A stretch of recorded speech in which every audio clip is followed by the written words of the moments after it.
Hero Raj Tarun. ఇతని పేరు తెలియని వాళ్ళు అంటూ ఉండరు అనమాట. ఇతను సినిమా హీరో కూడా. ఇతను ఉయ్యాల జంపాల, సినిమా చూపిస్తా మామ, కుమారి 21F, సీతమ్మ అందాలు, రామయ్య చిత్రాలు, ఇలా మొత్తం కలిపి ఒక 20 సినిమాల్లోనైతే ఇతను నటించడం జరిగింది. ప్రజెంట్ మనం చూసుకున్నట్లయితే తిరగబడ్రా స్వామి అనే ఒక సినిమాలోనైతే నటించడం జరిగింది. ఆ సినిమా కంప్లీట్ అయిపోయి రిలీజ్ కి సిద్ధంగా ఉందన్నమాట. భలే ఉన్నాడు అనే ఒక సినిమాలో కూడా ఇతను ప్రస్తుతం అయితే నటించడం జరుగుతుంది అనమాట.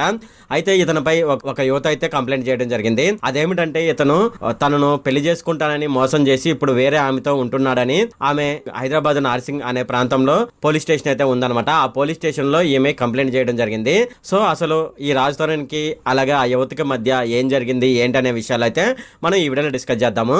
ఈ వీడియోలోకి వెళ్లే ముందు నాదొక రిక్వెస్ట్ అండి. అదేమిటంటే ఈ వీడియో కనుక మీకు నచ్చినట్లయితే ఇక్కడ కింద ఉన్న రెడ్ కలర్ సబ్స్క్రైబ్ బటన్ మీద అయితే ప్రెస్ చేయండి. ఇలా మీరు రెడ్ కలర్ సబ్స్క్రైబ్ బటన్ మీద ప్రెస్ చేయడం వల్ల నేను చేసిన ప్రతి ఇన్ఫర్మేషన్ వీడియో అనేది అందరికంటే ముందు అప్డేట్ రూపంలో మీ మొబైల్కి అయితే చేరిపోతుంది. ఇప్పుడు మనం వీడియోలోకి అయితే వెళ్ళిపోదాం. తనను ప్రేమించి పెళ్లి చేసుకుంటానని చెప్పి ఇప్పుడు వేరే అమ్మాయితో ఉంటున్నాడని హైదరాబాద్లో నార్సింగ్ పోలీస్ స్టేషన్లో రాజ్ తరుణ్ పైన ఒక కేసు అయితే నమోదు చేయడం జరిగిందనమాట.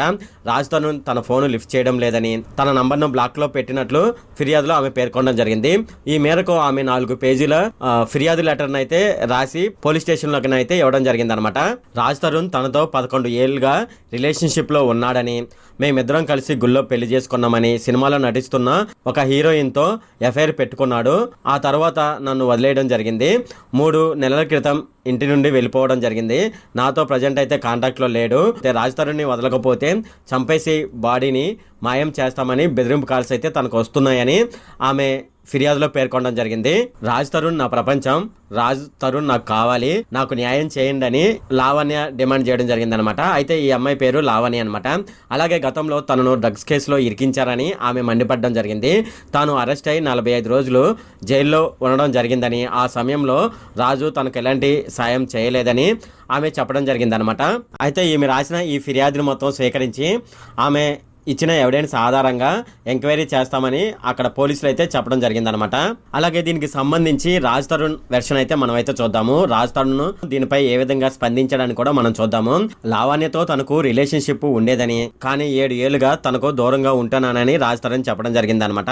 అంతేకాకుండా ఆమెకు డ్రగ్స్ అలవాటు ఉందని, తన ఫ్రెండ్ సర్కిల్ కూడా అంత మంచిది కాదని, నేను పదే పదే మీ ఫ్రెండ్స్తో స్నేహం చేయొద్దని చెప్పినా కూడా ఆ వాళ్ళతోనే స్నేహం చేస్తుందని, అందుకే దూరంగా ఉంటున్నానని, ఇక హీరోయిన్ మాల్వితో తాను రిలేషన్షిప్ లో ఉన్నట్లు లావణ్య చెప్పిన ఆరోపణలలో ఎటువంటి నిజం లేదని, ఆమె పచ్చి అబద్ధాలు చెప్తుందని రాజ్ తరుణ్ అయితే చెప్పడం జరిగింది.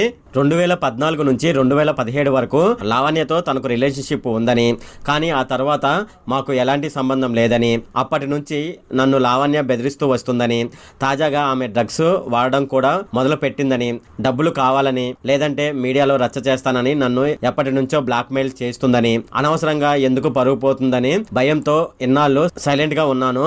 నా విషయంలోనే కాదు, ఒక అమ్మాయి న్యూడ్ ఫోటోలు వాళ్ళ ఫాదర్ కి పంపించి కూడా ఆమె బ్లాక్ మెయిల్ చేసి వాళ్ళ ఫాదర్ దగ్గర నుంచి ఈమె డబ్బులు లాగడం జరిగింది.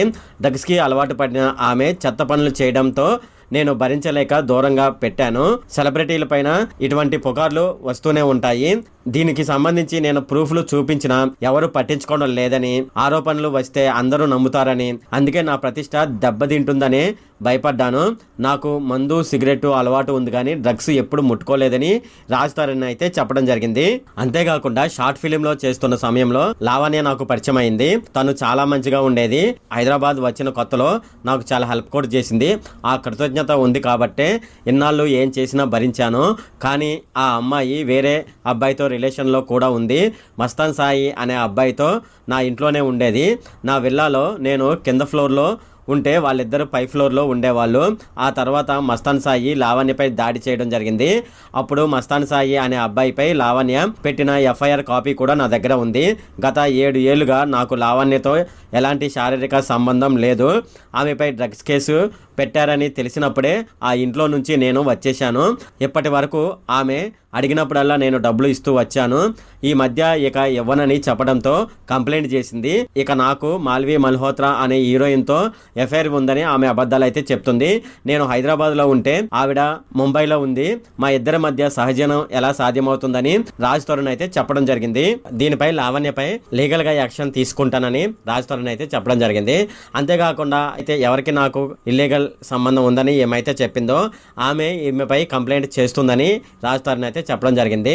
ఇది ఇలా ఉంటే రాజ్ తరుణ్ లావణ్య ఇష్యూపై నార్సింగ్ సిఐ హరికృష్ణ అయితే వివరణ ఇవ్వడం జరిగిందనమాట. ఆయన ఏమని ఇచ్చాడనేది ఇప్పుడు మనం చూసుకున్నట్లయితే, హీరో రాజ్ తరుణ్ పై లావణ్య ఫిర్యాదు చేసింది. గత కొన్నేళ్లుగా హీరోతో రిలేషన్ లో ఉన్నానని ఆమె చెప్పడం జరిగింది. అంతేకాకుండా గుడిలో వీళ్ళిద్దరూ పెళ్లి చేసుకున్నట్లుగా ఆమె చెప్పింది. ఇప్పుడు తనని వదిలేసి వేరే అమ్మాయితో తిరుగుతున్నాడని ఈమె ఫిర్యాదు చేయడం జరిగింది అని సిఐ హరికృష్ణ అయితే చెప్పడం జరిగింది. ఒక యువతి ఫిర్యాదు మేరకు దర్యాప్తును అయితే చేపట్టి సాక్ష్యాలు అయితే సేకరిస్తున్నామని, ఆ తర్వాత చట్టపరమైన చర్యలు తీసుకుంటామని సిఐ అయితే చెప్పడం జరిగింది. హీరో రాజ్ తరుణ్ కూడా పిలిచి విచారణ చేపడతామని అతను చెప్పడం జరిగింది. ఒకవేళ రాజ్ తరుణ్ కూడా ఫిర్యాదు చేస్తే 2 ఫిర్యాదులు కూడా పరిగణలోకి తీసుకొని విచారణ చేపట్టి అసలు ఏం జరిగింది ఏంటి అనే విషయాలైతే తెలుసుకుంటామని సిఐ హరికృష్ణ గారు అయితే చెప్పడం జరిగింది. బీహార్ రాష్ట్రం మనం చూసుకున్నట్లయితే, బీహార్ రాష్ట్రంలో కట్టిన బ్రిడ్జిలు ఒక్కొక్కటిగా కూలిపోతున్నాయి అనమాట. ఇలా బ్రిడ్జిలు ఒక్కొక్కటిగా కుప్పకూలిపోవడంతో ఆ రాష్ట్రం హాట్ టాపిక్ గా మారిపోయింది అనమాట. తాజాగా సివాన్ జిల్లాలో గండకీ నదిపై నిర్మించిన మరో వంతెన కుప్పకూలిపోవడం జరిగింది. దీంతో 15 రోజుల వ్యవధిలో ఏకంగా 7 బ్రిడ్జిలు అయితే కుప్పకూలిపోయాయి. జిల్లాలోని డియేరియా బ్లాక్లో ఉన్న ఈ చిన్న వంతెన అనేక గ్రామాలను అయితే కలుపుతుందన్నమాట.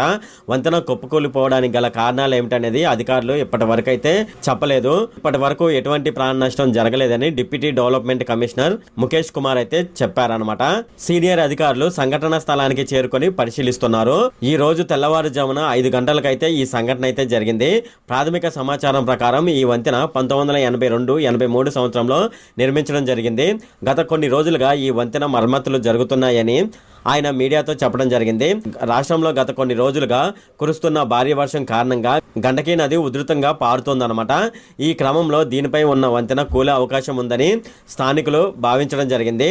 అలా అనుకున్నట్లే ఈ ఉదయం అదైతే కుప్పకూలిపోయింది. రాష్ట్రంలో 15 రోజుల వ్యవధిలో ఈ బ్రిడ్జి కూలిపోవడం అనేది ఇది 6వ అనమాట. దీని తర్వాత సివాన్ జిల్లాలో 11 రోజుల వ్యవధిలో 2 బ్రిడ్జిలు అయితే కూలిపోవడం జరిగింది.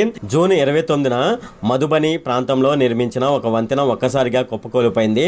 దాని తర్వాత జూన్ 27న కిషన్ బాగ్ జిల్లాలో, జూన్ 23న తూర్పు చంపారణ్ జిల్లాలో, జూన్ 22న సివాన్లో, జూన్ 19న అరారియాలో ఇలాగ వరుసగా వంతెనలు అయితే కుప్పకూలిపోవడం జరిగిందనమాట. ఈ నేపథ్యంలో బీహార్లో మౌలిక సదుపాయాల స్థితిపై ఆందోళన పెరుగుతుందన్నమాట. ఈ సందర్భంగా ఈ సంఘటనలపై దర్యాప్తు చేయడానికి బీహార్ ప్రభుత్వం అయితే ఉన్నత స్థాయి కమిటీని అయితే ఏర్పాటు చేయడం జరిగింది. ఇది ఫ్రెండ్ ఈ వీడియోలో. ఈ వీడియో కనుక మీకు నచ్చినట్లయితే ఇక్కడ కింద ఉన్న రెడ్ కలర్ సబ్స్క్రైబ్ బటన్ మీద అయితే ప్రెస్ చేయండి. అలాగే ఈ వీడియోని మీ ఫ్రెండ్స్ అండ్ ఫ్యామిలీ మెంబర్స్కి అయితే షేర్ చేయండి. అలాగే ఈ వీడియో సంబంధించి ఏమైనా కామెంట్లు ఉన్నాయి అనుకోండి, నాకు తప్పనిసరిగా కింద ఉన్న కామెంట్ సెక్షన్లో అయితే తెలియజేయండి. ఈ వీడియో అంతే friend. Okay, thank you friend.